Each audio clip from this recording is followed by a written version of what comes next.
Alors, on m'a demandé de faire un peu un état des lieux de la profession. Donc, je vais vous en faire un. Et je suis content pour la première fois depuis 10 ans que je fais des salons de vous dire que la principale préoccupation, c'est plus la substitution du perchloréthylène. Hein, ça fait 10 ans que je fais des salons, 10 ans qu'on me demande de parler de la substitution du perchloréthylène, et c'est le sujet principal. Ça reste un sujet, il y a une conférence qui vient juste après, hein, mais vous pouvez voir que ce n'est pas la première des conférences. La première des conférences, c'est la transformation de l'économie, et c'est la digitalisation, l'ubérisation, enfin on va parler de tout ça, et c'est le premier sujet qui attrape notre profession ayant un peu eu la tête dans la discussion sur les technologies, n'a pas pris le temps de technologie de nettoyage, n'a pas trop regardé cette discussion sur la digitalisation. Alors premièrement, combien il y a de pressing en France aujourd'hui, hein, le changement de technologie a fait mal.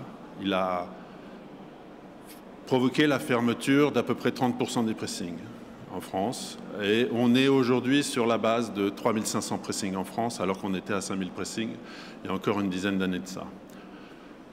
Alors, ce n'est pas que la substitution. La substitution n'a peut-être fait qu'accélérer un phénomène. Il ne faut pas non plus dire que tout vient du problème de la substitution du perchloréthylène. Voilà. Notre marché traditionnel est en baisse. On a un marché mature, déclinant. Il y a un changement des habitudes vestimentaires, un changement des textiles, une baisse des prix des textiles qui fait qu'il y a de moins en moins de gens qui viennent au pressing par obligation. Et puis, deuxième constat, les jeunes ne sont pas clients des pressings. Ce n'est pas naturel. On va justement parler de ça, mais c'est un vrai souci qu'on a. On a besoin de renouveler notre clientèle. Bon, je ne veux pas faire un tableau complètement noir. Il y a quand même des choses qui vont bien. Hein, on voit croître certaines pièces. Hein. Je vous parle pas de la chemise, dont les volumes montent et ne cessent de monter, de la couette. Je pense qu'il y a toute une série d'articles où si on a la bonne offre en termes de prix, d'offres commerciales, les volumes sont là. Hein, je vais vous parler du pull, je peux vous parler du linge plat, je peux vous parler du linge quotidien, où là, les clients, ça les barbe de faire ça, et si on offre une solution à un prix attractif, les volumes viennent. Donc, ce volume du quotidien, ces vêtements du quotidien sont une solution. Deuxième piste de volume, c'est les vêtements d'image. Hein. Les vêtements, les uniformes, appelons ça comme vous voulez, les vêtements d'image. Il y a de la place pour nous. D'autant plus qu'il y a beaucoup de déçus de la location. Hein. Nos chers confrères de la branche, que sont les loueurs de linge, n'arrivent pas à satisfaire un certain type de clientèle. Quand on veut de la qualité, quand on veut de la personnalisation, les loueurs de linge ne savent pas faire. Il y a de la place pour nous, il y a de la place pour les pressings. Voilà. Il y a les conciergeries aussi, hein, qui collectent à votre place et on devient un peu sous-traitant. Alors on les aime un peu moins parce que les marges sont basses. Hein, on devient sous-traitant et donc la majorité de la marge, ce n'est pas nous qui l'avons, c'est eux qui l'ont. Voilà. Et puis, il y a quand même des signes positifs dans la profession. On voit de plus en plus quand même des concepts arrivent qui essaient de déringardiser un peu le pressing, hein, de faire en sorte que le pressing soit plus ce vieux truc. Voilà. Et il y a des concepts intéressants. Je peux vous parler de colporteur, de koala, de raton laveur. Je peux vous parler des sites internet, hein, que ce soit Zipjet, Lavoir Moderne, soit IBCBG. Tous ces gens qui essaient d'offrir une offre un peu différente qui nous aidera à conquérir une nouvelle clientèle, à renouveler la clientèle. Alors l'avenir. La digitalisation, selon moi, et ça va être l'objet du débat, mais je commence par donner ma position, c'est devenu un outil indispensable. un outil, c'est beaucoup plus qu'un outil de caisse. Hein. C'est pas une caisse. Hein. C'est un fichier client, c'est un moyen de fidélisation, c'est un moyen d'analyse de vos données. C'est un moyen de gérer à distance des points froids, des dépôts, des casiers, des conciergeries, enfin, des tas de choses qui font que vous pouvez aller collecter du volume à l'extérieur de vos exploitations pour les amener dans vos exploitations. Ça c'est toujours fait, vous me dites.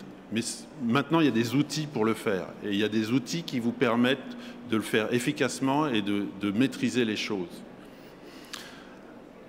Alors, du point de vue du client, la digitalisation, c'est la simplification. Hein. C'est la dématérialisation des tickets, c'est le SMS quand le vêtement est prêt, c'est le prépaiement, c'est le dépôt express, c'est tout un tas de choses. C'est la première point de vue. Mais ce n'est pas que ça. La deuxième chose, c'est le travail que ça vous permet de faire pour adapter votre offre, de pouvoir savoir vos clients et de presque les connaître un par un, de connaître leur consommation, de pouvoir leur dire « je ne vous ai pas vu depuis 3 semaines, qu'est-ce qui se passe ?» Vous m'amenez que des costumes, pourquoi vous ne m'amèneriez pas des chemises? Vous m'amenez du linge plat, pourquoi vous ne m'amenez pas du linge du quotidien? Et tout ça, c'est des outils qui permettent de le faire.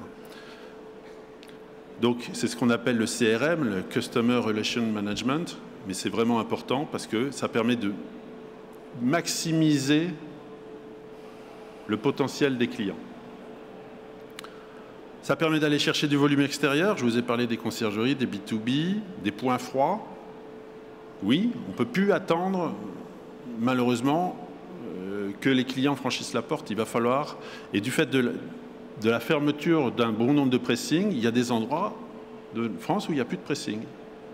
Et pourtant, ce service, il y a toujours un besoin. Donc, il va falloir peut-être aller ouvrir un dépôt avec un confrère. Et pour ça, vous aurez besoin d'outils. On ne va pas faire ça à l'ancienne avec les tickets, etc. Non, il y a des outils qui vous permettent de faire ça. Voilà. Et ces points froids, on peut les ouvrir en propre, mais on peut les ouvrir très bien en collaboration avec un autre commerçant. Tout ça, ça peut se faire. Tout ça, ça doit se faire. Il y a les casiers, il y a les conciergeries. Le B2B, c'est aller chercher du business à l'extérieur. Justement, je vous parlais de tous ces déçus de la location. Ces déçus de la location, ils ne viendront pas chez vous. Il faut aller chez eux chercher le vêtement. Alors, ça veut dire qu'il va falloir s'équiper, il va falloir avoir de la logistique. Mais c'est indispensable.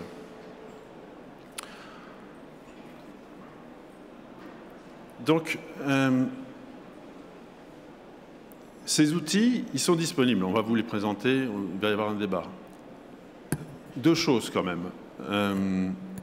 Ces outils, ils vont vous demander du temps. Il va falloir que vous vous dégagiez du temps pour les maîtriser et pour en tirer tout le profit. Et pour se dégager du temps, il va falloir que vous vous libériez du comptoir. Et pour vous libérer du comptoir, il n'y a pas 36 solutions, il faut grandir, il faut grossir. Il faut, à mon avis, le modèle de l'exploitant avec un seul pressing, c'est fini. Il faut que vous vous dégagiez du temps. Et si vous êtes bloqué derrière votre comptoir, vous ne pourrez pas exploiter ces outils. Donc, il faut atteindre une certaine taille critique pour pouvoir prendre du recul et analyser et faire cette démarche commerciale pour aller chercher des clients à l'extérieur. Et enfin, dernier point, c'est qu'il va falloir que vous cultiviez un réseau. Vous n'allez pas pouvoir rester seul en termes de réflexion.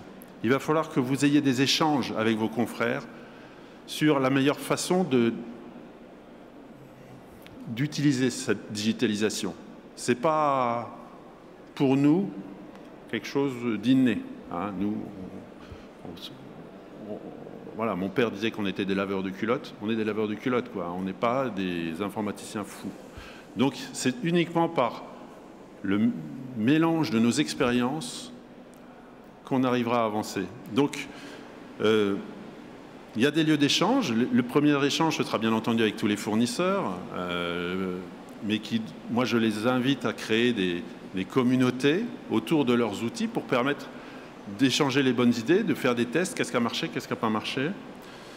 Donc, des collaborations entre confrères. Il y a bien entendu d'autres endroits. Il y a les chambres de commerce, les chambres de métiers. Ça, c'est des endroits où vous pouvez échanger, où cette notion de digitalisation, elle traverse tous les métiers. Hein. Elle s'attaque à notre métier, mais elle traverse tous les métiers. Et puis la dernière étape, c'est bien entendu, vous pouvez aussi, voilà, il y a des stands, il y a des solutions de franchise, des solutions de licence de marque qui vous permettent de ne pas rester seul. Mais ce sera difficile de rester seul.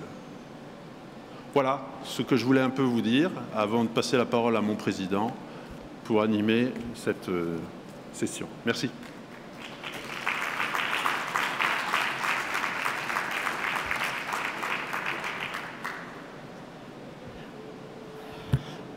Merci Pierre. Le débat est posé. Je crois que tu as été précis, tu as été dans le vif du sujet, hein, tu n'as pas éludé. C'est bien. J'aurais juste une petite nuance. Je crois qu'on peut encore aujourd'hui vivre dans un magasin, dans son pressing, mais à une condition, c'est certain, c'est de ne pas rester le nez dans le guidon, de ne pas rester derrière son comptoir, hein, c'est-à-dire, comme tu l'as très bien dit, rencontrer d'autres membres de la profession, rencontrer l'extérieur, aller dans les salons, se former, se former, se former. Je suis malheureusement souvent atterré, je le dis, de rentrer dans des magasins où je vois que y a des repasseuses, quand elles ont fait 5 pièces dans l'heure, elles sont contentes. Si c'était un travail du style de la meilleure ouvrière de France, je le conçois, mais quand on reste sur une prestation qui, dans ce cas-là, est quelquefois du promotionnel, on ne peut pas vivre. Donc oui, formez-vous, informez-vous. J'appelle maintenant les différents membres qui participent à cette conférence, donc à savoir Madame Françoise Bazin de TICAS. Venez, prenez place. Monsieur Damien Volker de la CCI Île-de-France.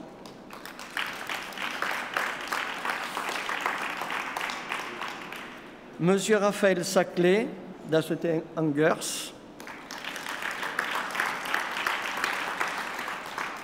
Et Monsieur Bérard Dozzi, que personne ne connaît, d'Inforum.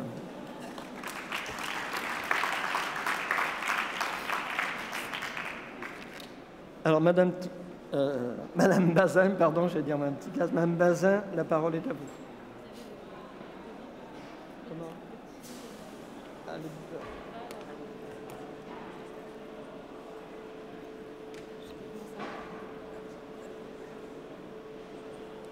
C'est vous qui lancez. Hop. Excusez-moi. Bonjour.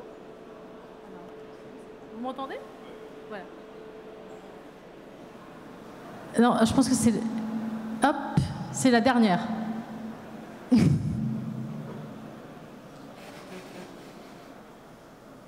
Bon, au moins, vous savez que le TY de TICAS, alors même si je suis bretonne, je sais qu'il y a des Bretons, je vois quelques Bretons dans la salle, le T de TICAS, ça ne veut pas dire le T en breton de la maison, mais ça veut dire thank you.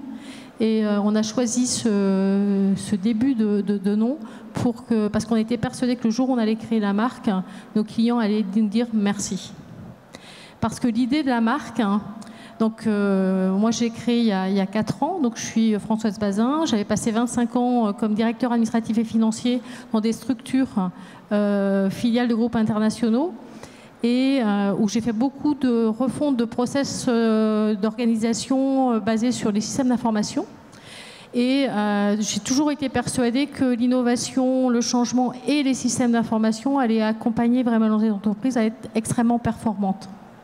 Pour vous donner un ordre d'idée, quand j'ai travaillé pour Compan, qui est le leader d'aménagement d'aires de jeu pour les enfants, donc toutes les aires de jeu que vous voyez pour les enfants.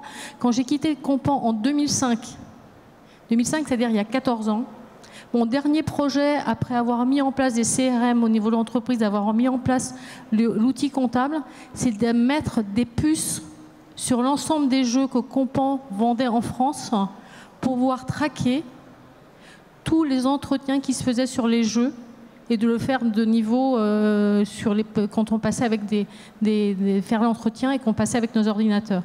Et que toutes les mairies étaient équipées d'un extranet qui permettait de voir tout ce qui se faisait. Et ça, c'était il y a 14 ans. Voilà. C'est moi qui ai conduit le projet. Donc toujours une idée d'innovation dans ce que j'ai fait. Et donc quand j'ai commencé à m'intéresser au secteur du pressing, j'y suis venue avec la démarche de le pressing devient écologique. Et je me suis dit ça m'intéresse. Et je me suis rendu compte que finalement oui, c'était évident que le pressing allait devenir écologique, mais que s'il ne devenait pas digital, il y avait un problème. Parce que c'était la demande des clients. Et donc j'ai créé cette marque, Ticaz, et j'avais fait un autre constat également, qu'en France aujourd'hui, il n'y avait pas de marque de pressing premium. Vraiment de se dire, on a une vraie qualité, en France, on a vraiment beaucoup d'acteurs dans le domaine du luxe ou de vraiment un vrai savoir-faire dans les métiers artisanaux, mais on n'avait pas une seule marque en France de pressing. On interrogeait des gens dans la rue, dites, donnez-nous une marque de pressing premium. Personne n'était capable de nous en donner une. Ça n'existait pas. Donc l'idée, c'est de se dire, ben voilà, je crée une marque de pressing premium et digital. Et pour ça, je veux que tous mes clients puissent y accéder. Et on a gardé cette notion de multicanal. Je peux faire mon pressing où je veux, quand je veux. Et avec Ticaz, nos clients font leur pressing à 2 pas de chez eux, en relais pressing, en s'adossant avec des commerçants, des relais de commerçants qui ne sont pas du secteur du pressing. Ils peuvent le faire en conciergerie dans des entreprises où nous, Ticaz, on a signé des contrats de conciergerie avec ces entreprises, donc des banques, des experts comptables, etc. Et puis, on commence tout juste le pressing à domicile. On est une entreprise rennaise et dans notre ADN, on a des éléments qui sont importants. C'est dans la promesse de la marque, c'est de pouvoir faire un pressing facile, et ça c'est vraiment l'élément important, facile, où je veux, quand je veux. Je m'affranchis complètement des problèmes d'horaire, je m'affranchis de ne pas pouvoir aller courir à l'autre bout de la ville, je le fais sur mon quotidien, et où je veux, quand je veux. Le deuxième élément de la marque, c'est la qualité, le côté chic de la marque qui répond à ce positionnement un peu premium, un peu décalé, un peu plus jeune aussi dans la communication. Si vous regardez notre communication, on a une communication fraîche et jeune, c'est un élément important. Et évidemment le côté environnemental, mais qui ne s'arrête pas, mais vraiment pas, et pour nous c'est un minimum, le soin, c'est qu'on va beaucoup plus loin dans la démarche qu'on peut avoir de manière plus forte. Et pour vous donner un ordre d'idée, par exemple, on fait une course à Rennes dans 15 jours, et c'est moi qui l'ai organisé. On fait un plugging. Plugging, c'est de courir et de ramasser des déchets. Aujourd'hui, on est partenaire avec nos partenaires. On fait le premier plugging à Rennes, où on va ramasser des déchets avec des gens qui sont nos clients, mais pas que nos clients. C'est-à-dire qu'on va aller chercher des gens pour qui l'environnement et le soin de la planète est important. Donc vous avez aussi la possibilité, innover, c'est aussi innover dans la façon dont on communique et dans tout ce qui va donner du sens à la marque. Et ça rejoint vraiment les attentes que les clients globalement ont dans tout type de consommation. Cette expérience, alors c'est peut-être un mot qui va peut-être être nouveau pour vous aujourd'hui, mais qui me semble important de le mettre, même si c'est un mot qui est en anglais. Cette expérience, c'est une expérience seamless. Seamless en anglais, ça veut dire sans couture. Ça veut dire vraiment une expérience facile, une expérience qui est fluide. Le client, il ne veut pas se poser la question. Il veut se dire, ben voilà, je suis capable de le faire où je veux, quand je veux, à 2 pas de chez moi. Je veux gagner du temps. Je ne veux pas me poser la question de savoir si c'est de qualité. Je sais parce que je vais avec Ticaz, je sais que ça va être de la qualité. Je n'ai pas de souci là-dessus. Je sais exactement combien je vais payer. Je n'ai pas de surprise. Parce que c'est un élément qu'on avait identifié, c'est que dans notre secteur, malheureusement, quand on arrive au pressing, on ne sait pas combien qu'on va payer avant de passer à la caisse. Et les clients, aujourd'hui, ils ont besoin de savoir. Donc ça veut dire l'afficher sur un site internet, être beaucoup plus communicant sur les tarifs. Et ça permet aussi de maîtriser son budget. Ça répond à toutes ces attentes de clients. C'est pour nos clients, tout ça, ça doit être fluide. Dans notre marque et dans l'innovation qu'on a pu faire, on procède un peu, Pierre Le Tourneur en a parlé tout à l'heure, on coopère, on innove en coopérant. Alors, j'ai repris une phrase qui est mon quotidien depuis 2 ans, parce que j'ai la chance d'être une start-up du village de Crédit Agricole à Rennes. Donc, on a 15 startups, je suis la seule dans le pressing. On a des gens qui sont dans des métiers complètement différents, mais on partage beaucoup de choses. Et le leitmotiv du village, c'est innover, coopérer pour innover. C'est-à-dire qu'on partage, on décloisonne notre façon de travailler. Et aujourd'hui, dans le commerce et dans le commerce de proximité, c'est des choses qui ne sont pas obligatoirement passées dans les usages. C'est-à-dire que chacun travaille pour sa paroisse, alors que finalement, moi aujourd'hui, avec mes relais pressing, j'ai des gens qui sont dans mes relais pressing, mes clients, ils déposent dans des hôtels, ils déposent dans des salles de sport, ils déposent au Chronodrive, ils déposent au Super U, ils déposent dans des spas. Eh bien, on partage les mêmes clients, on a les mêmes clients. Simplement, nous, on leur vend du pressing, les autres leur vendent autre chose. Mais on a les mêmes clients et ils ont les mêmes attentes. Donc, ça permet aussi, avec les relais, d'échanger sur qu'est-ce qu'on peut proposer de manière beaucoup plus globale, quelle posture, quelle politique de prix, quelle fidélisation on peut proposer. Et on y est arrivé à monter TICAS, parce que toute la plateforme TICAS nous appartient. On l'a montée parce qu'elle est faite donc tout en France. Et il y a aussi un élément important, c'est que quand j'ai commencé à travailler pour la plateforme, pour construire la plateforme, je me suis posé la question s'il n'y avait pas des choses qui existaient déjà sur le marché. Et j'ai tapé 2 mots qui me semblaient importants. C'était en anglais, c'était laundry. Et le deuxième mot, c'était locker. Et quand j'ai tapé laundry locker, je me suis rendu compte qu'il y avait une boîte. Alors que moi, je pensais avoir l'idée du siècle. Il y avait une boîte qui s'appelle Laundry Locker qui était à San Francisco qui faisait ça depuis 10 ans. J'ai pris un avion, je suis allée à San Francisco, j'y ai resté 5 jours et j'ai compris comment ils travaillaient. Et j'ai repris mes idées et je suis revenue en France et je lui ai dit non, je ne vais pas prendre leur outil parce qu'il y a un élément qui me gêne dans la culture française, c'est que nos clients, je pense qu'ils n'accepteront pas de laisser leur carte bleue sur le site internet et de ne pas savoir combien ils paieront. Donc on a construit un outil qui est propre à la France.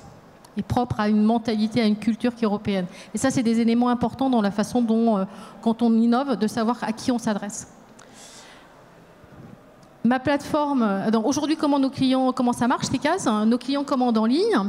Ils choisissent, la première chose qu'on leur demande, c'est de choisir là où ils veulent déposer. Donc, ils ont 3 choix, soit déposer en relais pressing, et là, ils ont 20 possibilités à Rennes dans différents relais.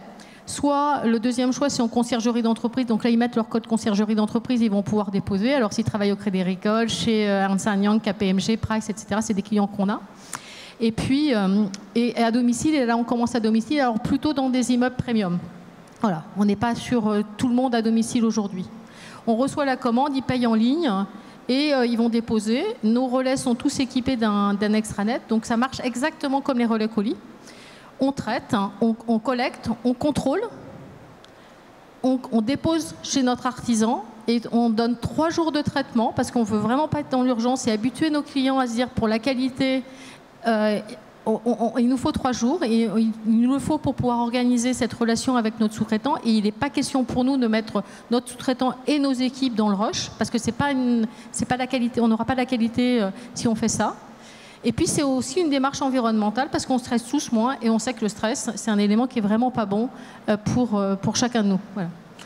Et quand c'est prêt, notre client reçoit un SMS ou un mail et il lui reste à passer. Et il a plus que 24 heures pour passer. Donc, nous, l'urgence de récupérer en 24 heures en casier, c'est pas notre solution. Il prend son temps parce que c'est lui qui donne le tempo. Ça, c'est notre plateforme. Elle a 3 grands, on va dire 3 grands domaines. Notre site vitrine, du site vitrine, un site donc, qui est géré en propre, c'est moi qui le gère en interne, un site d'e-commerce qui est développé sous Symfony et qui est développé par un partenaire à Rennes qui s'appelle Mobizel, donc on a externalisé, et notre City qui est un outil de CRM et de gestion. Et tout ça est coordonné avec des API, des messages qui partent en direct sur les dépôts pressing chez l'artisan et à nos clients. Aujourd'hui, à Rennes, on a 20 relais pressing. Sur cette année, on fait 60% de croissance par rapport à l'année dernière en cumulé.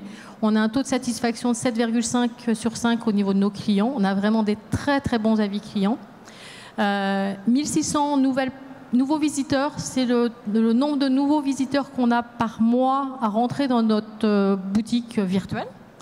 Et 13%, c'est le taux de rebond. Donc le taux de rebond, c'est le nombre de personnes dans les 1600 visiteurs qui sont rentrés dans notre boutique virtuelle, qui se sont arrêtés à la porte et qui sont repartis. Les autres, ils sont rentrés dans la boutique virtuelle et ils ont visité en moyenne 4 à 5 pages. Voilà. Donc 13%, c'est très bon parce que pour vous donner un ordre d'idée, dans les sites internet, quand on a 50% de taux de rebond, on est content. Voilà. Donc 13, c'est extrêmement bon. Voilà, donc merci et je vais pouvoir rééchanger sur ce qu'on fait et passer la parole, redonner le micro. Merci beaucoup. Merci à vous pour cette excellente exposition. Monsieur Damien Walker, à vous la parole. Merci, bonjour. Je me lève, mais j'ai pas de PowerPoint.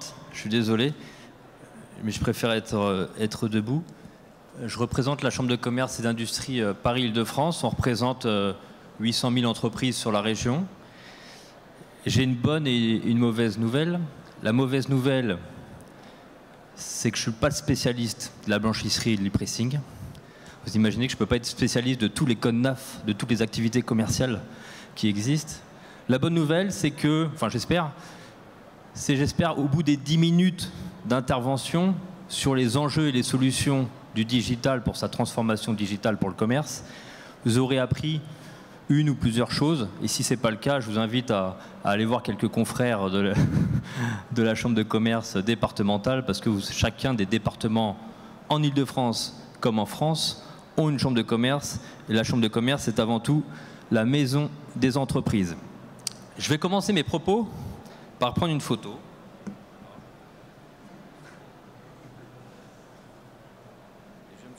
Je vais faire un selfie, si ça ne vous dérange pas. Et vous allez faire votre plus beau sourire.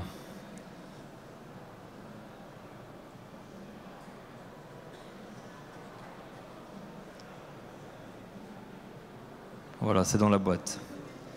Ah, je vais le refaire. Mais j'ai 10 minutes d'intervention, si je prends 3 minutes pour la photo. En plus, j'ai mis le retardataire. 3, 2, 1. Voilà. Qu'est-ce que je viens de faire? Alors, attendez, je publie. Damien Walker, dans une salle comble, en pleine conférence, au salon Jet Expo. Bing, publié. Qu'est-ce que je viens de faire? Oui, j'ai pris une image, oui, je l'ai mis sur LinkedIn. Mais j'ai surtout illustré un des enjeux et une des solutions de la transformation digitale. L'enjeu, pourquoi?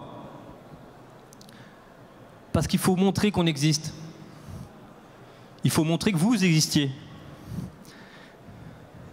Il faut dire qu'on est le plus fort, qu'on fait plein de choses. C'est un peu l'objectif des réseaux sociaux. Mais si ce n'est pas vous qui publiez, c'est le voisin. Et si le voisin se fait connaître, c'est le voisin qui a des clients, du chiffre d'affaires, etc., etc. C'est Damien Walker qui a publié. Mais votre activité, c'est pareil. Damien Walker, c'est une marque. J'ai une carrière professionnelle, j'essaie de publier ce que je fais. Regardez, je suis le meilleur, je suis en plein salon, je fais une conférence. Regardez, c'est moi le meilleur, etc. Et j'essaie d'avoir un réseau, d'entretenir ce réseau, etc. C'est exactement la même chose pour vous. Si vous n'entretenez pas vos réseaux, si vous ne publiez pas, si vous n'activez pas des pages, c'est ce qu'on appelle la relation client en fait.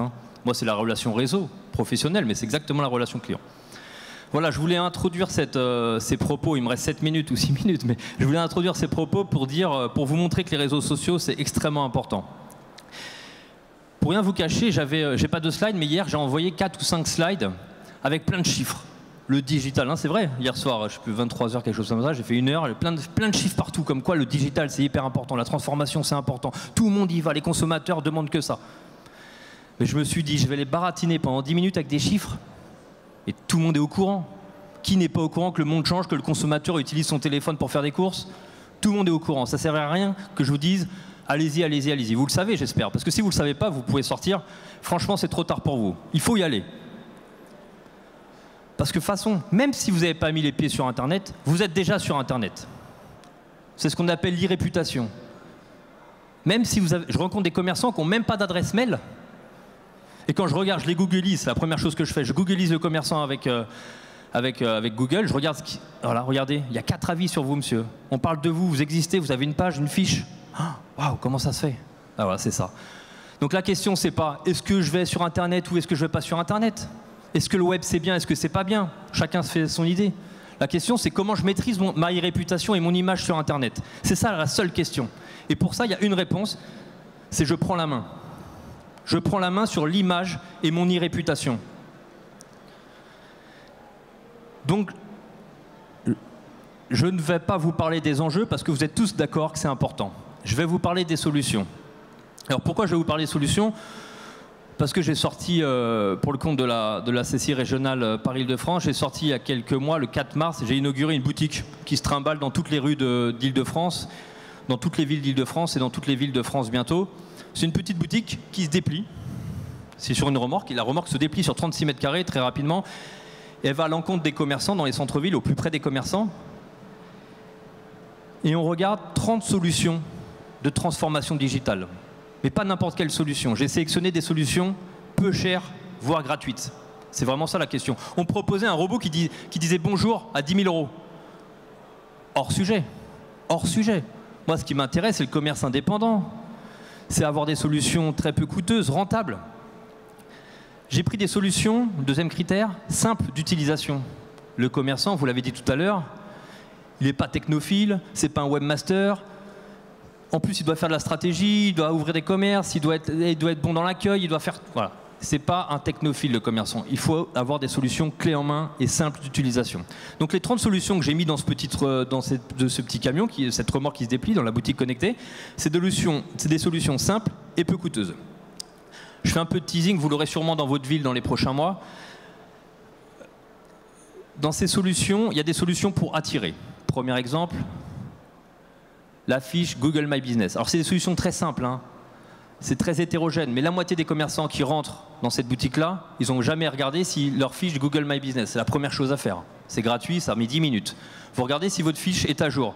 Si elle n'est pas à jour, ou même si elle est à jour, vous prenez la main sur cette fiche-là. Vous mettez des photos, vous mettez des horaires, vous dites que vous acceptez la carte bleue, vous regardez les avis de vos clients, etc. Première chose à faire. Après, on dit, vous pouvez faire un site internet si vous voulez. Et les sites internet, c'est plus comme il y a 20 ans. Ça coûte plus de dizaines de milliers d'euros. Il y a des sites internet très peu chers, voire gratuits. Et on peut être sur internet sans avoir de site internet. Les réseaux sociaux, les marketplaces. Le marketplace entend des places de marché. Amazon, c'est Discount, etc. Donc on peut exister sur internet sans avoir un site internet. Et souvent, la transition digitale, on associe ça tout de suite au e-commerce, à l'e-réputation. Alors que vous verrez que dans les 30, je ne vais pas vous présenter les 30 solutions, mais dans le panel des 30 solutions, c'est tout. Enfin, c'est tout. Il y a une partie du e-commerce, mais il y a une grande partie autre chose. La Poste, je cite des marques, mais c'est parce que c'est des partenaires de la boutique, mais il y en a plein d'autres qui font ça. Et puis c'est très évolutif, hein. Aujourd'hui, c'est la Poste qui propose cette solution, demain, ça sera quelqu'un d'autre, hein. La Poste, dans la boutique, propose, une fois qu'on a son site internet, propose, ça s'appelle Ma Visibilité Web, de référencer, vous rentrez une seule fois vos coordonnées, vos coordonnées, et qui vous êtes, et vos menus du jour ou autres, enfin menu du jour, pardon, c'est les pressings et blanchisseries, mais vos tarifs, etc. Et ça le référence dans les 50 sites qui génèrent 99,9% du flux des internautes. Ce qui veut dire que Google aime bien ça et Google vous fait remonter en référence. Vous avez des studios photos, je passe sur le studio photo, c'est hors sujet pour la blanchisserie.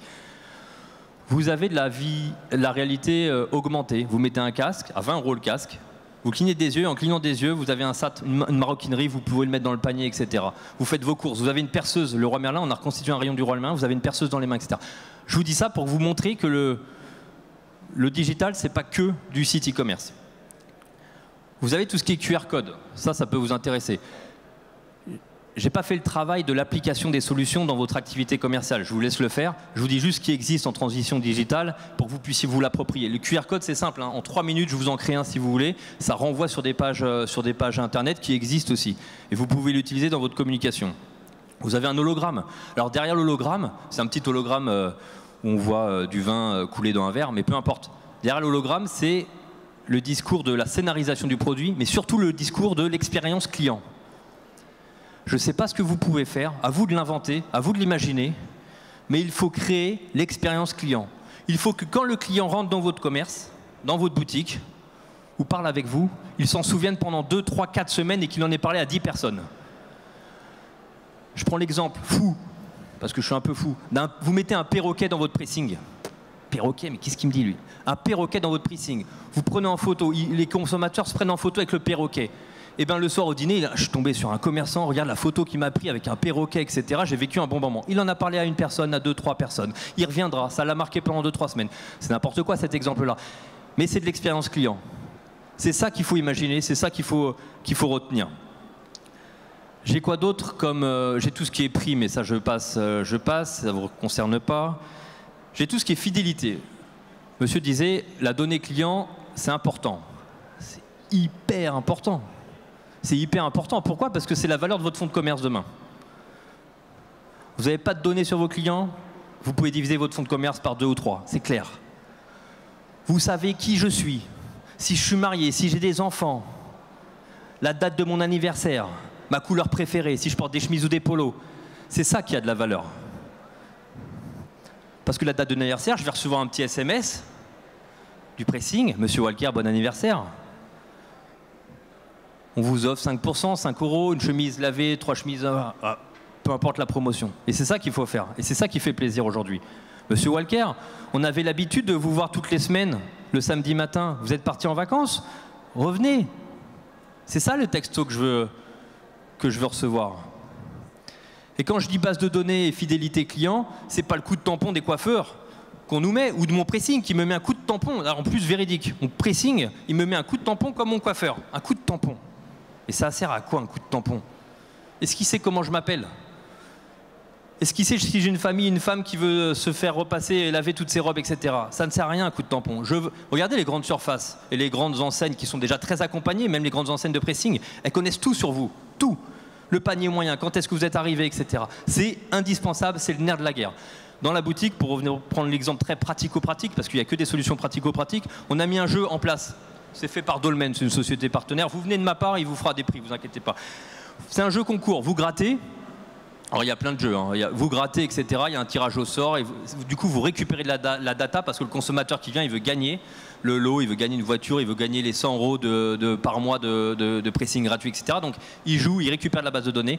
Et du coup, vous exploitez cette base de données automatiquement derrière. Vous appuyez sur un bouton, ça part. Hein. Le SMS, il part direct. Voilà sur la fidélité. Qu'est-ce qu'on a d'autre dans la boutique? On a la vitrine tamisée, vous cliquez sur, alors je ne sais pas si ça peut vous servir, vous cliquez sur un bouton et boum, vous avez un espace confidentialité, ça tamise la vitre, c'est des cristaux liquides derrière. Vous avez bien sûr les caisses connectées.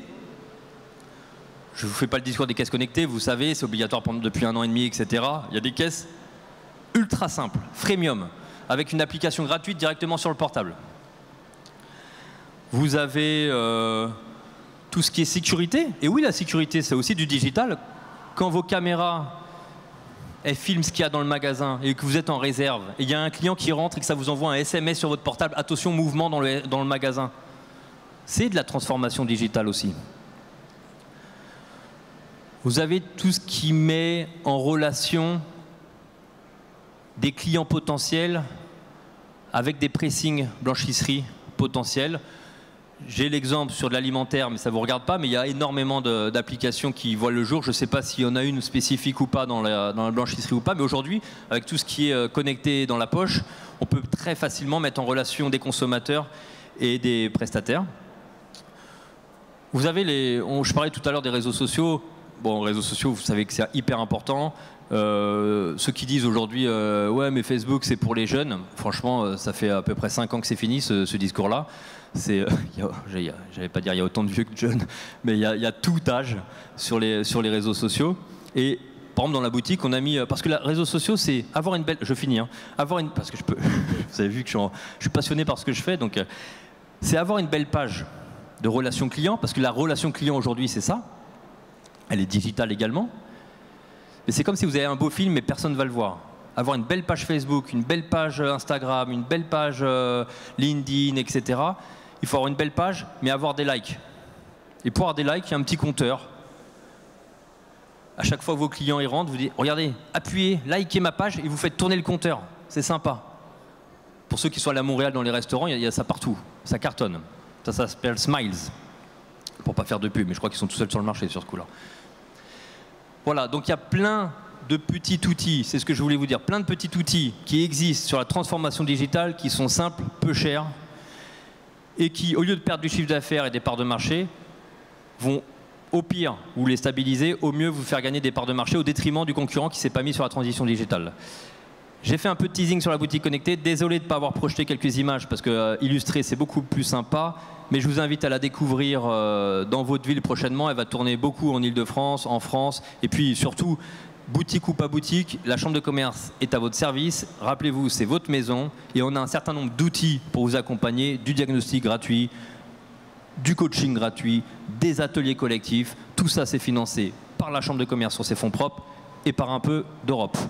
Voilà, merci beaucoup.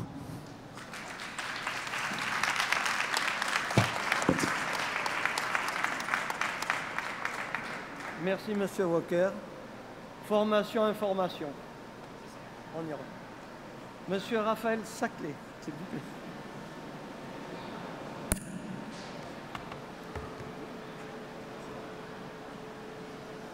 Bonjour. Est-ce que vous avez déjà eu un client qui vous a dit « Mais j'ai perdu mon ticket. Je suis passé dimanche, mais vous étiez fermé dimanche. » J'ai pu être un de ces clients. Donc, comme vous l'avez compris, mon nom est Raphaël Saclay.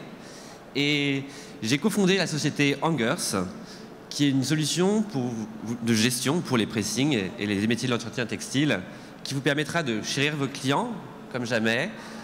Aussi, comme a pu dire M. Walker, de trouver des nouveaux prospects. Et surtout à moindre effort, parce que ce qu'on va comprendre, c'est que c'est un vrai problème dans le monde du pressing. Donc, moi, ce qui m'est arrivé, c'est que l'histoire commence comme ça. C'est que je ne viens pas du monde du pressing, je suis un ancien d'Amazon. Et je faisais les solutions digitales pour les nouveaux métiers d'Amazon. Et une question simple, où est ma chemise? J'ai pas une réponse facile. Voilà. Donc l'histoire commence comme ça. Et ce qui s'est passé, du coup, c'est que je suis passé de l'autre côté du comptoir. C'était en 2017. Et j'essayais de comprendre comment ça se fait qu'une demande qui est simple, parce que Raphaël Saclay, quand il met sa chemise dans sa machine à laver, finalement, c'est pas très compliqué. Le pressing, c'est toute une autre histoire. Et ce que j'ai vu de l'autre côté de ce comptoir, c'est qu'effectivement, pour une chemise, on doit saisir une commande, on doit faire une transaction financière, on doit gérer la production, parce qu'il y a la chemise de Raphaël, mais il y a toutes vos chemises aussi qui attendent d'être repassées. Il va falloir ensuite former le personnel aussi, qui va faire tout ce travail. Il va falloir répondre à des attentes différentes des clients, parce qu'il y a Raphaël Saclay, mais il y a aussi Nike qui travaille avec vous, qui lui veut une facturation. Il va falloir faire peut-être de la livraison pour certains d'entre eux, de plus en plus. Et il va falloir aussi ranger ces vêtements et les stocker un certain temps pour tous ceux qui, pas très disciplinés comme moi, perdent leur ticket et mettent un certain temps à venir rechercher leurs vêtements. Donc le constat, il est là. Et c'est pour ça que je voulais vous montrer ça. Et du coup, ce qu'on a essayé de faire à partir de là, c'est de travailler sur une nouvelle expérience. Alors. Et de là est né Hangers. C'est le bruit un petit peu fort. Et au départ, la première chose qu'on a fait, c'est se mettre là où on était, hein, c'est-à-dire au niveau du comptoir, avec une première caisse connectée qu'on a présentée en 2017, avec cette idée de comprendre quelle est la relation, cette interface qu'on a avec le client, le pressing, et rentrer dans son métier. Alors rentrer effectivement dans ces problématiques au départ de marquage, avec plusieurs solutions qu'on a fait avec eux. Rentrer aussi dans des problèmes de mobilité, où on a fait une autre application qui s'appelle Hangers Remote, qui va être utile en magasin ou lors de la livraison pour les livreurs, pour le suivi des vêtements. Par exemple, si on livre au mauvais endroit, quand on scanne le QR code, on est géolocalisé et on nous prévient qu'on n'est pas forcément au bon endroit pour la livraison. Et piloter les convoyeurs, parce que c'était effectivement une vraie problématique dans le pressing. Le rangement des vêtements et la gestion de la production. Donc c'est ce premier outil qu'on a fait au départ pour comprendre quels étaient les métiers et comprendre comment on peut faire gagner du temps. Et avec ce temps-là, on a essayé d'automatiser des choses derrière pour enrichir la relation client. La première chose que ça a été effectivement l'envoi d'SMS et d'emails automatiques pour tous les clients, la mise en place de programmes de fidélité et de plus en plus de choses. Le résultat, c'est qu'un an plus tard, on a une vraie success story pour vous, les pressings. À chaque étape, on a réussi à faire gagner beaucoup de temps. On parle de 8 heures par mois. Comment est-ce qu'on fait ça? Je vais revenir un petit peu du coup sur l'histoire d'avant, sur la caisse. À chaque étape, on va supprimer du temps. Chez Hangers, et dans la maison d'où je venais avant, on est complètement obsédés par cette dimension-là, c'est le temps. Et la réalité du pressing, c'est que l'argent, on l'en fait lorsqu'on repasse des chemises, et pas lorsqu'on fait l'accueil, et pas lorsqu'on fait autre chose, et surtout pas quand on fait sa comptabilité. Tout ça, c'est du temps perdu, donc nous, on travaille à automatiser tout ça. Donc par exemple, pour reprendre sur cette histoire de caisse, quand un client arrive, nous, on arrive à prédire qui est le client. On arrive à prédire le client parce qu'on se souvient qu'il vient le samedi. Et les premières choses que vous allez voir, c'est quand vous sélectionnez les clients, c'est les clients qui étaient là au moment où on pense qu'ils vont venir. Lorsque vous sélectionnez le client, pareil, on va prédire les vêtements. Les vêtements en fonction de ses habitudes, en fonction de la saisonnalité, toujours dans cette idée de vous faire gagner du temps de façon inlassable. La production, pareil. Lorsqu'on a sélectionné les vêtements, on doit donner une date. La date, c'est celle de là où on est, ou ça va être celle de l'atelier. Parce qu'on a développé une brique où les différents dépôts d'un pressing sont reliés en temps direct à la production qui est un atelier. Je tiens à dire aussi une chose, c'est qu'on n'a pas oublié qu'on est aussi dans un pressing. Donc on a fait quelque chose qui est très simple, puisque c'est toute l'intelligence derrière, en vérité, elle est automatisée. Donc pour eux, la seule chose qu'ils font, c'est cliquer sur le bouton qu'ils leur a mis devant eux, pour ne pas avoir à se soucier à ces problématiques d'avoir une espèce de machine de guerre devant eux. Voilà. Donc toutes ces opérations-là, sur le client comptoir, puis après sur les clients professionnels. Donc on a modélisé tous les types de contrats qui existent dans les métiers qui travaillent avec le pressing. Et on va automatiser la facturation, que ce soit pour un contrat d'hôtel, que ce soit pour un contrat de conciergerie. Et voilà, un travail de design qui permet de gagner du temps que nous, on peut réallouer chez les clients. La conséquence, elle est là, c'est que nous, on a interrogé en fait vos clients. C'est un sondage qu'on a fait sur un panel de 250 clients en mois d'octobre, qu'on a d'ailleurs diffusé après à nos clients, pour voir si déjà ils avaient remarqué un changement dans le traitement qu'ils avaient eu. Dans le travail qu'on a fait ensemble, les résultats sont là, 94,5% de vos clients ont apprécié le changement d'expérience. Ça veut dire déjà une chose, c'est qu'ils l'ont remarqué aussi. C'est même pas seulement apprécié, c'est qu'ils l'ont remarqué. Il y a eu un vrai changement dans cet accompagnement. Et la conséquence de ça, la bottom line, c'est quoi? C'est qu'on a une augmentation du chiffre d'affaires de 7 à 11%, qui est liée à la mise en place des différentes options. 7%, ne serait-ce que la mise en place automatique donc des SMS que nous on traque, c'est-à-dire quand on met en place un programme avec un pressing, on a un chargé, un conseiller qui va regarder que notre client adopte bien les caractéristiques qu'on lui met en place. Si on est en dessous d'un certain nombre de téléphones qui sont récupérés par nos pressings, on va les appeler de façon proactive pour leur signaler qu'il faut qu'ils reprennent les numéros de téléphone, parce qu'on sait que derrière, la conclusion, c'est une rotation d'inventaire qui est plus rapide. Le client qui a son texto, il pense aller au pressing, et du coup, il ramène d'autres vêtements. Voilà. Donc c'est ce travail-là qu'on fait, et ensuite, derrière ça, voilà, il y a d'autres choses, les programmes de fidélité. On a travaillé la carte de prépaiement qui est la nôtre. On a aussi travaillé, en plus de la nôtre qui est gratuite, on a travaillé avec un autre partenaire qui s'appelle Les Habitués, qui est dans plus de 600 commerçants en région parisienne, et qui a cet outil qui est assez génial, il va sélectionner tous les clients qui ne sont pas les vôtres, mais qui sont à proximité de chez vous dans les autres commerçants. C'est une carte fidélité cross-métier, et il va leur envoyer des campagnes pour les ramener chez vous. Voilà, donc c'est un peu un des partenariats qu'on a fait. C'est gagnant-gagnant pour nous, puisqu'en un an, on est passé quand même de 0 à plus de 100 pressings dès notre première année, et on a pour l'instant qui sont toujours avec nous, on est toujours à 0 perte. Et un développement qui est international, ça c'est grâce aussi à un autre événement du pressing comme celui-là, donc on remercie beaucoup les organisateurs de ce type d'événement, puisqu'il y a quelques mois, nous étions à Détergos, nous avons pris des contacts avec plus de 30 pays, ça n'était pas du tout prévu, et on commence à les déployer. Donc maintenant on est une petite multinationale en un temps assez rapide. Surtout ce qu'on a compris en fait de cette aventure, c'est qu'en passant de l'autre côté du comptoir, effectivement, on a fait un pas dans l'inconnu. On a commencé, au départ, on était 2, maintenant on est 7, on sera bientôt 10, tout va bien. Et ce qui a fonctionné, c'est qu'on travaille avec les gens qui sont avec nous. Moi, je ne fais pas le nouveau produit d'Amazon. Et d'ailleurs, quand j'étais chez Amazon, il y avait quand même une certaine intelligence dans ce géant, qui était qu'on me refaisait travailler sur les nouveaux métiers. C'est qu'il y avait quand même cette reconnaissance que faire la nourriture en France, et travailler avec des distributeurs français sur la nourriture, ce n'est pas la même chose. Hein, parce que les retailers sur de la nourriture, les fiches clients n'existent pas comme on peut le trouver dans d'autres métiers du retail. Et donc on travaillait sur des produits spécifiques européens. Donc il y avait une vraie reconnaissance de ce gène du métier. Dans l'artisanat, c'est encore plus vrai. Et cette alliance qu'on a fait de travailler ensemble, on s'est dit, maintenant qu'on est passé de l'autre côté du comptoir, ce serait bien d'aller encore plus loin.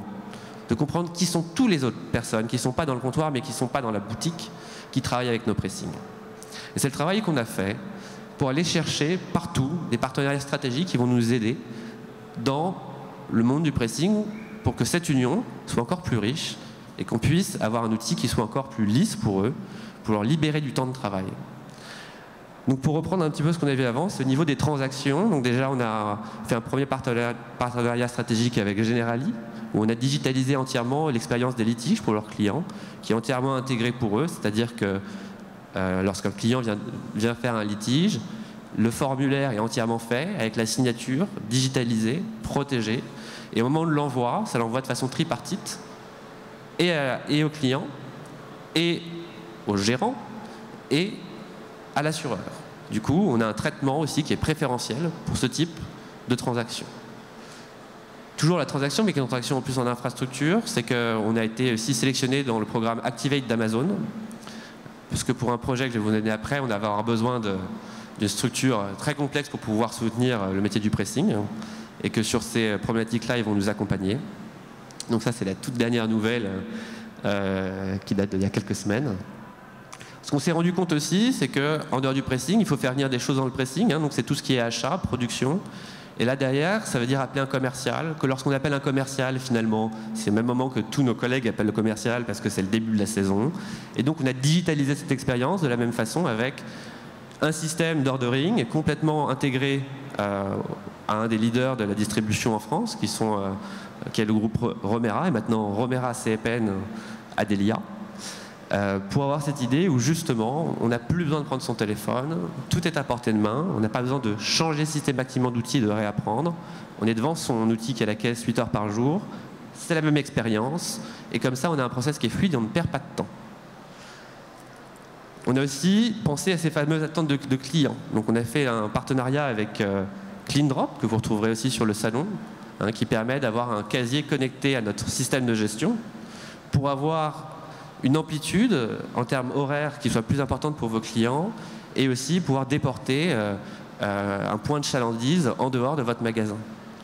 Un autre partenariat qui n'est pas ici, mais donc c'est finalement les habitués, qui permet de faire un lien avec tous les clients des commerçants qui ne sont pas les commerçants des pressings, mais qui sont à proximité de vous, pour pouvoir créer des synergies entre vos fichiers clients. Un des gros partenariats aussi qu'on a fait, c'est qu'en fait, il y a une chose qu'il faut savoir, c'est que dans les deux cofondateurs, il y a moi-même qui suis issu d'Amazon, mais il y a mon Benjamin qui travaille à stand d'arrache-pied pendant que je suis là, qui lui est le premier ingénieur de la branche PDP, qui est la structure des points relais de la Poste, et qui est aussi la maison West Stuart. Donc on a été incubé en fait par cette maison. Donc on a travaillé avec eux sur les problématiques de gestion, de livraison, des vêtements, pour les pressings. Donc ça va faire maintenant plusieurs mois qu'on travaille avec eux, qu'on a fait le passage en production une semaine avant le salon officiellement, c'est-à-dire qu'on a fait les bêta-tests avec un pressing Netomatic, dont certains ont pu entendre parler récemment, et qui vont permettre d'ouvrir un service de livraison à des pressings qui ne sont pas livreurs, parce que ce n'est pas votre métier, et donc apporter un service supplémentaire. Bien sûr, avec les convoyeurs, donc là je vous ai mis 2 marques, en vérité on travaille avec toutes les marques, mais c'est ceux-là avec lesquels on a les liens les plus forts aujourd'hui. Maintenant, on arrive à un moment où on pense qu'on a réussi notre pari, qui est d'être intervenu à tous les endroits où l'on pouvait pour vous offrir le temps d'investir quelque chose qui n'est pas encore votre réflexe, c'est-à-dire le digital. Parce que la réalité, moi c'est surtout ce que je dis, j'en reviens là, c'est-à-dire que oui, Facebook, faire un post sur Facebook, tout le monde peut le faire, parce que ça ne prend pas de temps.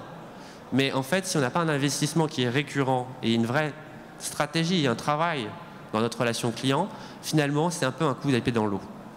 Et donc ce qu'il faut, c'est être certain, avoir une certaine visibilité sur le temps qu'on va pouvoir dégager là-dessus, pour pouvoir investir de nouveaux services et faire quelque chose autour du digital, sachant que ça n'est pas son métier. Donc c'est là où nous, on va intervenir. Et aujourd'hui, notre mission, on pense qu'on a réussi à avoir parce qu'on va vous offrir la dernière brique de notre produit qu'on vous présente aujourd'hui, qui va vous permettre à vos clients de précommander ou de se faire livrer chez eux en un clic livrés soit donc, par notre partenaire Stuart en France, en Angleterre et en Espagne, et dans 37 villes en France. Et aussi, on va pouvoir mettre cette technologie pour ceux qui ont une flotte personnelle, parce qu'on travaille avec un outil, avec Stuart, qui serait une technologie qui vous sera aussi mise à disposition. Toujours cette idée aussi, je tiens à dire quand même, avant de passer à la suite, que pour Stuart, on a donc aussi pré-négocié une tarification, parce qu'on sait aussi que la livraison, ça coûte cher, où les tarifs qu'on a sont les mêmes que ceux qu'on Deliveroo aujourd'hui. En fait, c'est Eatwiz, je crois. Et parce qu'en fait, voilà, il y a une vraie volonté aujourd'hui de la direction Stuart, donc de M. Darchambault, je ne sais pas si c'est enregistré, donc je le remercie, de soutenir un petit peu ce secteur, cette transformation. C'est quelqu'un qui s'est beaucoup investi à nos côtés et qui permet aussi la réalisation de ce chantier. Donc voilà, c'est ça que vont avoir vos clients.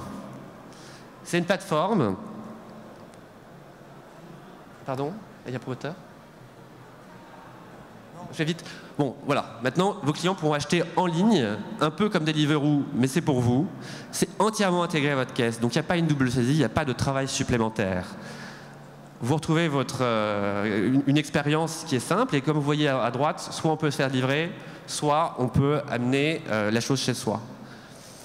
Comme je vais essayer d'aller très vite, bien sûr, ça c'est pour vos clients particuliers, mais c'est aussi une solution clé en main de conciergerie pour tous vos clients professionnels, avec toujours cette expérience que eux verront leur prix et leur contrat. Voilà. Donc c'est vraiment la solution. Aujourd'hui, c'est une solution qu'on a déjà pitchée aussi à 2 entreprises, dont une grosse société comment on appelle ça, de travail sharing space. Enfin, c'est où ils vont prendre notre solution parce que c'est un service qu'ils veulent et ils vont du coup travailler avec des pressings qui seront chez nous. Voilà.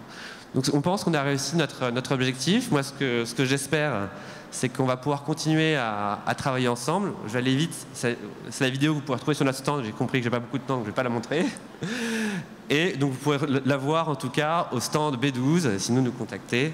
Et j'espère en tout cas que tous les gens qui sont ici, on aura plaisir d'échanger avec vous et peut-être continuer à construire l'avenir du pressing ensemble. Merci.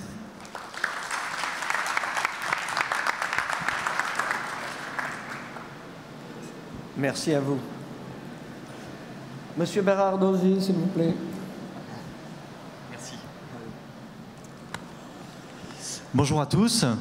Et je voulais déjà féliciter les intervenants pour ces présentations qui ont dit beaucoup de choses, notamment la CCI. C'était extrêmement intéressant et ça coupe l'herbe sous le pied sur beaucoup de choses qui pouvaient être dites jusqu'à là. Alors moi, du coup, j'avais préparé une petite intervention, mais je crois que je vais la couper parce qu'il y a beaucoup de choses qui ont déjà été dites sur les outils, les choses qui sont essentielles en fait, qui consistent en fait dans la digitalisation, ce qu'on appelle la digitalisation, qui est un peu un grand mot derrière laquelle on va mettre beaucoup de choses, mais qui est surtout en fait votre capacité à communiquer auprès de vos clients, auprès des services que vous apportez. Je vais bien sûr vous parler un petit peu de mon entreprise, Inforum, de ce que l'on est, de ce que l'on fait. Je vais vous parler aussi de pourquoi prendre un petit peu de recul sur le métier du pressing et pourquoi on a le sentiment que dans notre métier, c'est quelque chose qui est plus difficile à faire que dans d'autres métiers. Alors c'est peut-être juste parce qu'on est à l'intérieur et puis qu'on voit pas... on voit cette chose de l'intérieur. Mais comme Raphaël a pu le dire, comme nous aussi, on apporte des solutions, il y a des choses qui existent et il y a déjà des choses qui peuvent être mises en place. Ticaz l'a fait, d'autres l'ont fait. Et puis enfin, je vais terminer par, pareil, j'ai quelque chose à vous montrer aujourd'hui, une solution qu'on souhaite apporter qui permettra d'aider les pressings sur leur digitalisation, comme on dit, et sur... une aide précieuse à cette volonté de communiquer sur leurs services et sur les réseaux sociaux et les autres moyens que la digitalisation apporte. Alors, bon, déjà Inforum, qu'est-ce que c'est? Inforum, c'est une entreprise de passionnés, de gens qui sont dans le métier depuis toujours. Hein. Donc c'est une entreprise qui a été fondée par mon père, créée en 91. qui s'articule aujourd'hui autour de différents produits, Gesticlean, Gesticlean Up pour le pressing, et puis Brooklyn pour la blanchisserie. Nous avons une force particulière dans ce métier, c'est que en fait, nous sommes exploitants au départ. Voilà, c'est une histoire de famille, comme je vous l'ai dit. Ma grand-mère a fondé une blanchisserie, ensuite mon père a ouvert des pressings, 1, 2, 3, etc. Et puis, passionné de l'informatique, on s'est dit, bah, tiens, peut-être qu'il y a quelque chose à faire. En fait, les questions que vous vous posez maintenant, c'est des questions de toujours. Et ce quelque chose à faire, donc mon père se décide à faire un logiciel qu'il utilise dans ses propres magasins sur lesquels on intègre notre connaissance du métier, les difficultés liées au métier sur la gestion des réserves, etc. Et en 2005, on décide de le commercialiser avec Gesticlean et Brooklyn pour la blanchisserie. Donc pour vous dire que c'est comme disait Monsieur Le Tourneur, on a besoin d'une cohésion entre ces outils digitaux et ce que le métier est vraiment. Voilà, c'est ce qu'on pense être capable d'apporter avec un forum, et c'est notre mission de vous aider dans cette digitalisation. Voilà, j'en ai assez dit pour un forum pour l'instant. Bon, comme je l'ai dit, je ne vais pas faire la présentation complète. Je vais d'abord essayer de prendre un petit peu de recul sur le métier. Déjà, de quoi on parle quand on parle de digitalisation en général? Évidemment, on parle des solutions dont on a parlé, d'être présent sur Facebook, d'avoir une page internet, d'avoir une capacité à communiquer sur ces nouveaux réseaux. Mais chez nous, on parle aussi évidemment des comptes clients connectés, de savoir combien de fois tel pantalon a été amené, d'avoir des interactions avec nos fournisseurs. Ça ne va pas simplement avec nos clients, ça va aussi avec nos fournisseurs, ça va avec nos collaborateurs, ça va avec la dématérialisation, plus de papier, un certain nombre de choses. Et puis, il est vrai qu'il y a un peu deux vitesses dans ce métier. Il y a des gens qui ont très bien réussi. Il y a, parmi nos clients, par exemple, on entend souvent parler du lavoir moderne. Voilà, le lavoir moderne est un de nos clients. Ils ont démarré avec nous. Ils ont réussi à faire quelque chose de plus, à transformer ce que certains voient comme une contrainte en un atout. Il y a Kunz, par exemple, il y a Sequoia, il y a tous ces gens qui sont aussi nos clients, qui ont utilisé nos outils, qui en fait ont compris que les outils étaient là et que l'essentiel, c'est pas l'outil. Vous pouvez avoir le meilleur outil du monde, vous pouvez avoir l'outil de Raphaël, vous pouvez avoir le mien, vous pouvez avoir n'importe quel autre outil. La seule chose qui compte, c'est votre manière de le vendre, de vous mettre en avant, de le proposer. Voilà. Et ça, c'est ce que les grandes chaînes ont compris en général. Et c'est ce qu'il faut que vous fassiez aussi, puisque tout le monde peut le faire en fait. On a aujourd'hui une chance incroyable. On a eu un panel de solutions incroyables qui sont là, qui sont disponibles gratuitement. Il faut les utiliser. On est là pour vous aider aussi. Mais on ne peut pas faire votre publicité à votre place. Voilà, ça c'est un point essentiel. Maintenant, je ne vais pas faire une litanie de toutes les fonctionnalités qui existent, sur lesquelles Pascal a notamment bien, Pascal, donc co-gérant de l'entreprise, a parlé lors de la conférence qui s'est tenue dans l'Agora l'autre jour. Mais évidemment, les outils modernes gèrent la fidélité aujourd'hui, gèrent les crédits fidélité, gèrent le paiement en ligne, vous aident pour le ramassage à domicile, le ramassage, etc., le dépôt et le retour des vêtements, vous aident pour prendre les réserves, enregistrer les moyens de paiement qui correspondent à votre métier, c'est-à-dire vous prenez un tapis, vous faites un acompte, vous faites du paiement partiel, les usages qui arrivent aujourd'hui avec toujours pareil, cette livraison à domicile, tout ça, ça existe en fait. Ça existe, c'est là, c'est prêt. Maintenant, il faut s'en saisir. Alors, la dernière, je vais aller tout de suite sur nous, un forum, qu'est-ce qu'on s'est dit pour essayer de contribuer à cette... Voilà, ça c'est une petite citation que j'aime bien, c'est pour une entreprise, ne pas réaliser la publicité, c'est comme faire de l'œil à une fille dans le noir, vous ne savez pas ce que vous faites, mais personne d'autre ne le sait. Voilà, ça, c'est important. Mais notre petite pierre à l'édifice qu'on a voulu apporter, nous, c'est un nouveau service gratuit. On a parlé par exemple de Google, des pages Google. C'est quelque chose, mais vraiment d'un basique absolu que n'importe qui peut faire, qu'il faut faire absolument. Et on s'est dit, ben tiens, on va partir aussi là-dessus, puis on va donner une petite pierre en plus dans notre métier, on va essayer d'adapter cette idée, et on va l'adapter au pressing. Voilà. Google permet de faire une page très très rapidement, d'avoir vos contacts, de savoir... De communiquer très simplement, de recueillir des avis. Eh bien, on va faire un petit peu la même chose, mais adapté à notre métier. À travers quelques étapes extrêmement simples. La première, c'est qu'on va pouvoir vous trouver sur une carte. Donc, on a fait, si vous voulez, on utilise d'ailleurs les services de Google Maps, très simplement. Vous allez sur le site du Dry Cleaner Locator, vous allez trouver des pressings. D'ailleurs, vous allez trouver tous les pressings. Vous allez à Los Angeles, vous allez trouver les pressings de Los Angeles, ils sont là. Vous allez sur Paris, vous allez voir, ils y sont. Mais c'est une carte sur laquelle on ne voit que nos pressings. Vous allez pouvoir en sélectionner un, vous inscrire, et à travers quelques questions extrêmement simples, mais très ciblées pour notre métier, qui sont, par exemple, vous êtes à l'aqua cleaning, vous êtes au nettoyage à sec, vous proposez le ramassage à domicile, la livraison. Vous avez des services complémentaires, par exemple, vous avez un petit rayon de produits à la vente, vous avez des promotions en ce moment, vous êtes sur les réseaux sociaux, vous avez envie de dire ça, vous avez envie de dire que vous utilisez tel ou tel outil, peu importe, ce service, on le propose d'ailleurs entièrement gratuitement. Ce qui nous importe à nous, c'est de participer à cette communauté, de proposer des outils qui vous aident et qui ne laissent personne en arrière. Comme j'ai dit, il y a ceux qui ont réussi, qui savent, qui ont les moyens d'investir dans des outils, et puis il y a aussi les autres qui ont besoin d'aide pour cette digitalisation. Ça, c'est un outil concret pour aider les pressings à se faire connaître. Et la dernière étape, c'est qu'en fait, on va générer automatiquement, à partir de ces quelques informations qui ont été recueillies spécifiquement pour votre métier, une page Internet dans laquelle il y aura des liens sur les réseaux sociaux, sur tout un certain nombre de choses.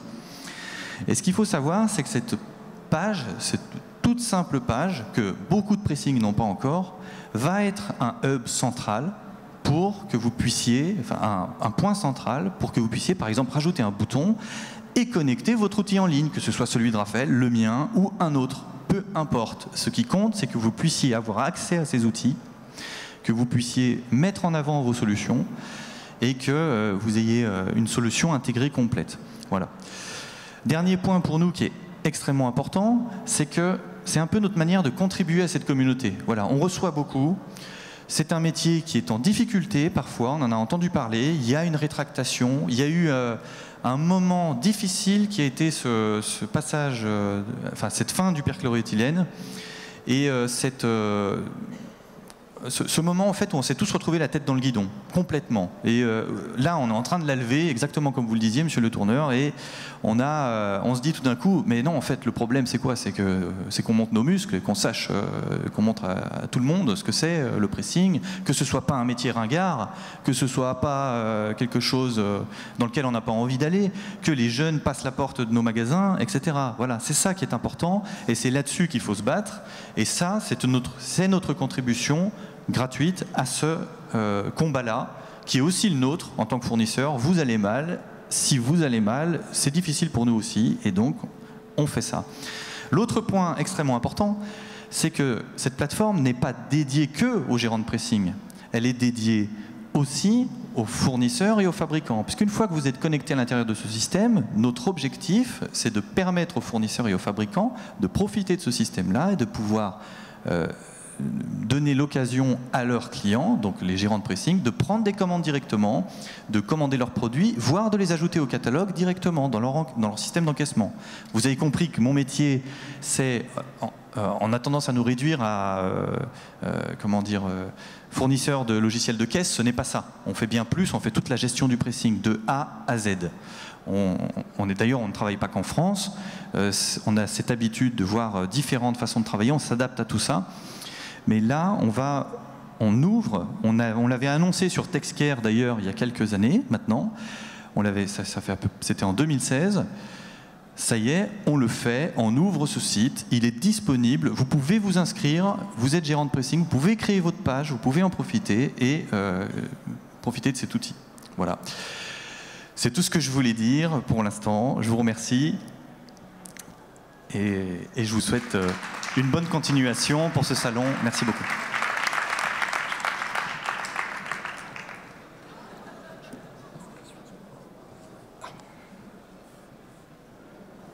Merci pour cette présentation.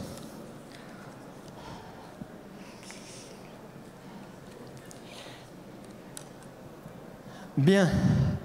Il y a quelques jours, M. Emmanuel Violet, qui est là derrière, m'a dit « Monsieur Ries, on a besoin de quelqu'un pour jouer les modérateurs. » Je me suis dit « Oulala, oulala, je vais m'attirer les foudres. » Alors j'ai réfléchi.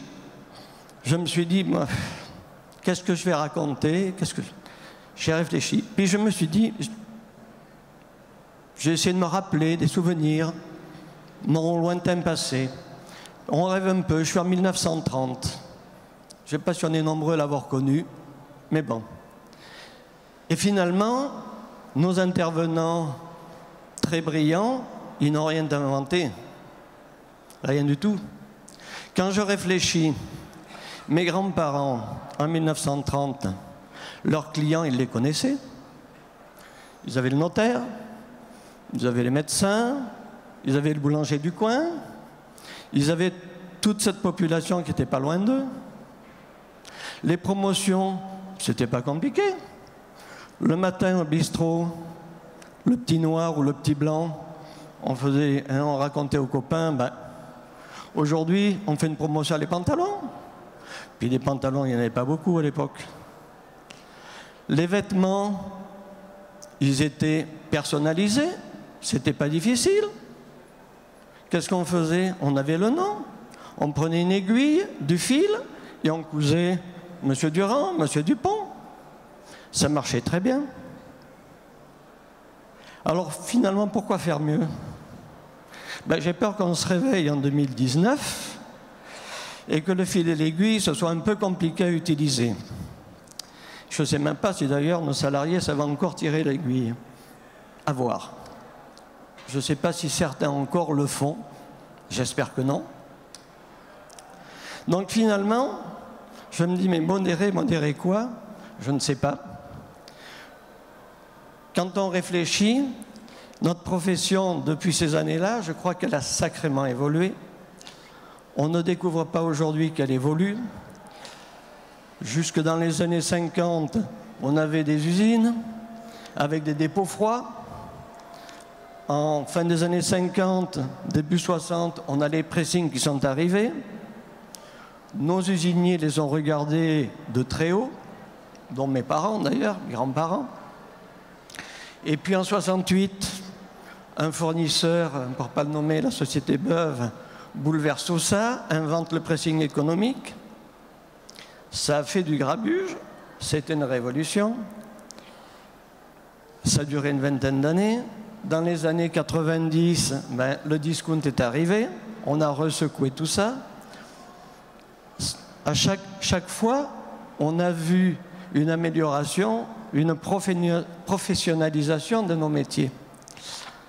Aujourd'hui, on nous annonce, la digitalisation est arrivée. Finalement, qu'est-ce qu'elle apporte? Elle apporte des outils phénoménaux qui permettent de faire ce que mes grands-parents pouvaient faire, mais sur une échelle autrement plus grande. C'est vrai. Alors j'aurais tendance à dire, oui, c'est peut-être pas ce que M. Violet m'a demandé, mais si vous restez au stade où vous êtes, vous revenez presque à 1930. Donc oui, on est sur ce mouvement, on n'a pas le choix. Alors après, oui, il y a quand même des choses dont il faut peut-être se méfier. C'est de ne pas se faire déposséder notre métier.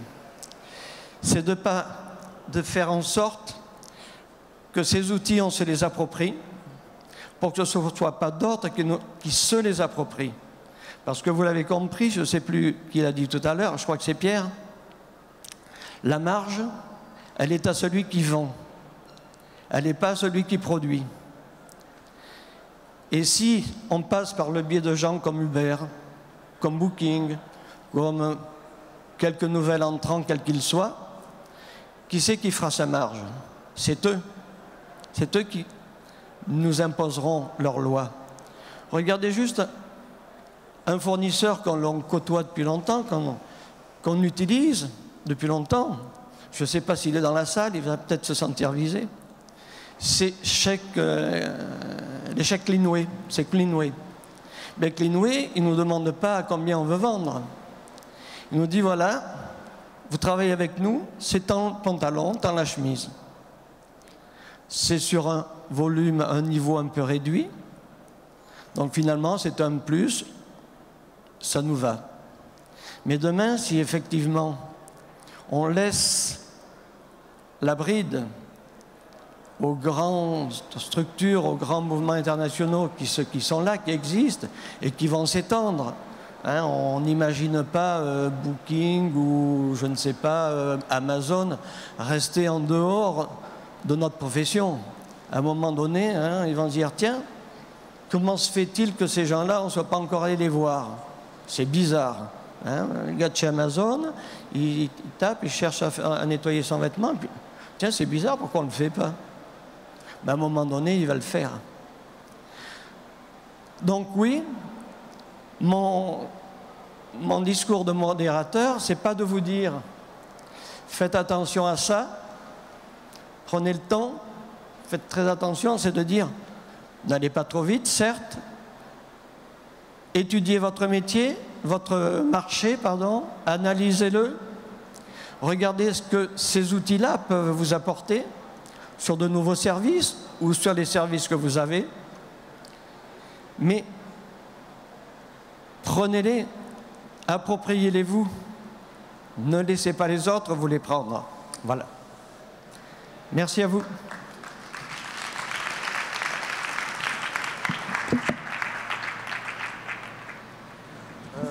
Je ne sais pas quel est le programme, Monsieur Violet, maintenant. Je crois qu'il y a peut-être des questions dans la salle. Voilà, j'oublie. C'est la première fois que je joue le rôle de conférencier, donc vous aurez compris que j'ai quelques petits bugs. C'est normal. Est-ce qu'il y a des questions, des précisions?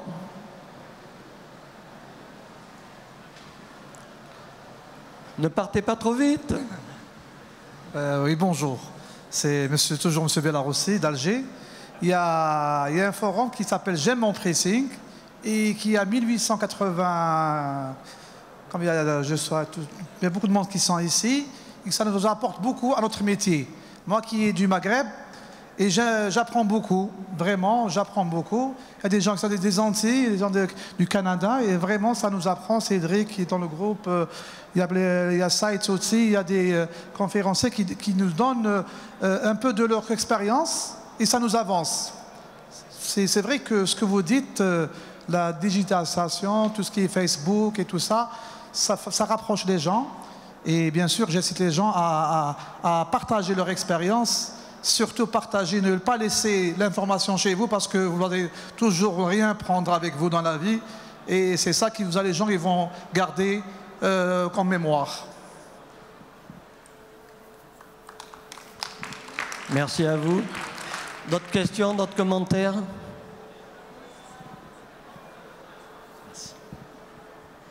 Bonjour à tous, Nicolas Masto. Je suis le fondateur d'un service de livraison, d'optimisation de logistique, pressing, blanchisserie, linge de maison, qui s'appelle pressingprivé.com.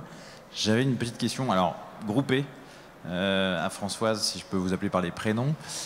Françoise, Raphaël et David, est-ce que vous avez mis en place, et qu'est-ce que vous avez mis en place, concentré vraiment sur la livraison à domicile, et j'entends la livraison à domicile, la gestion des tournées, la gestion des livreurs. Alors vous parliez tout à l'heure, je crois, de Stuart, mais est-ce que vous l'avez en interne? Est-ce que vous arrivez à optimiser vos livraisons? Est-ce qu'il est simple de gérer cette partie-là? Parce que c'est quand même très très très compliqué pour ne pas louper une livraison, pour ne pas avoir de retard de livraison, pour que chaque client ne soit pas oublié.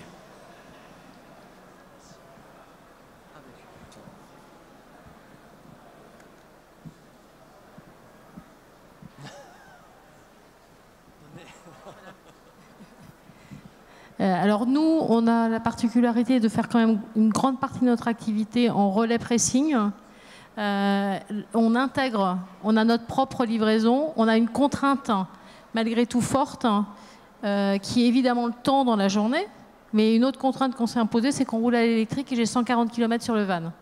Donc ça suppose bien évidemment d'être hyper optimisé dans le circuit. On va à l'extérieur de Rennes, donc on va jusqu'à 20-25 km en dehors de Rennes.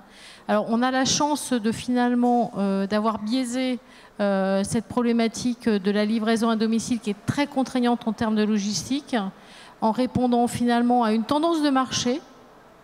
Et là, on l'a anticipé sur une tendance qui sort aujourd'hui, qui est le drive piéton. On l'a anticipé finalement quand on a créé notre réseau de relais pressing de proximité, où finalement nos clients font les derniers kilomètres, enfin les derniers mètres. Et donc nous, on a, avec cette notion de réseau de proximité, avec des amplitudes horaires qui sont fortes. Si je prends le chronodrive, par exemple, qui est on a 2 chronodrives à Rennes, ils sont ouverts tous les jours de 8h à 8h30 tous les jours, plus ce dimanche matin. On a le Mercure. Alors on s'inscrit un peu dans ce que Mercure fait avec Mercure Accord Local. Le Mercure, qui est notre partenaire, c'est 7h le matin, 23h, 7 jours sur 7. On a un autre hôtel qui est un peu à l'extérieur de Rennes, qui est un très bel hôtel sur un golfe. C'est pareil, c'est 7h le matin, 20h le soir, 7 jours sur 7. Donc la problématique de la livraison à domicile, on en fait essentiellement sur des immeubles premium, hein, sur des clients qui vont être extrêmement exigeants, qui vont payer pour ça. Voilà. Et pour qui très souvent on a plutôt les clés de la résidence. Donc on n'a pas les contraintes. On n'est pas sur la livraison à domicile qu'on peut voir à Paris avec de la livraison avec vraiment beaucoup de clients dans une même journée. Et la livraison en conciergerie s'incrémente également dans les tournées.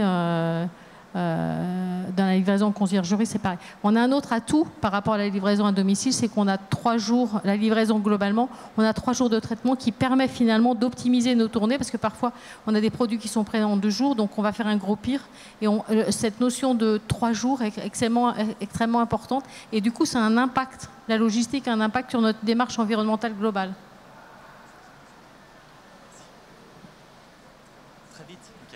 Bon, on me dit de faire très vite. Alors nous, un forum, on n'a pas vocation à réaliser le service de livraison. En revanche, notre objectif à nous, c'est de fournir les outils qui vont permettre de le faire, et aux plateformes telles que les vôtres, donc je serai très heureux de discuter avec vous après, de s'interfacer avec nos outils. On a une API qui est ouverte. Nous, on va s'occuper du métier, de ce qu'on connaît, c'est-à-dire il y a un certain nombre de prestations qui sont à réaliser sur des articles différents. Par exemple, il y a un pantalon sur lequel il va y avoir un nettoyage et de la couture. On sait très bien que la couture va prendre plus de temps que le nettoyage. Et puis sur un autre article, il va y avoir aussi de la couture. Si on peut fusionner les délais de livraison prévus et l'exposer au niveau de l'API en disant bah, tiens, il y a tel article qui sont à livrer pour telle date, vous pouvez ensuite récupérer cette information et réaliser la prestation dont vous êtes spécialiste. Pour dire, en fait, nous on a plutôt cherché à s'interfacer avec des gens qui existaient, dont c'était le métier, par exemple Tous Facteurs, je ne sais pas si vous connaissez, sur lesquels on a fait une intégration complète. Je dirais que moi, de mon point de vue, la problématique du pressing, c'est vraiment le transport du vêtement, et c'est sans doute pour ça que vous êtes spécialisé. Et c'est sans doute ça votre valeur ajoutée, c'est que c'est pas quelque chose, on transporte pas une pizza quoi. Hein, première chose, et deux, quand on amène du linge, c'est pas on pose la pizza puis on s'en va. Non, il y a des compétences, il faut savoir prendre des réserves, il faut savoir s'assurer que les articles sont bons, si on fait du déclaratif chez le client, il faut pouvoir encaisser ou pas, et il faut pouvoir surtout modifier la commande une fois qu'elle est vérifiée au magasin.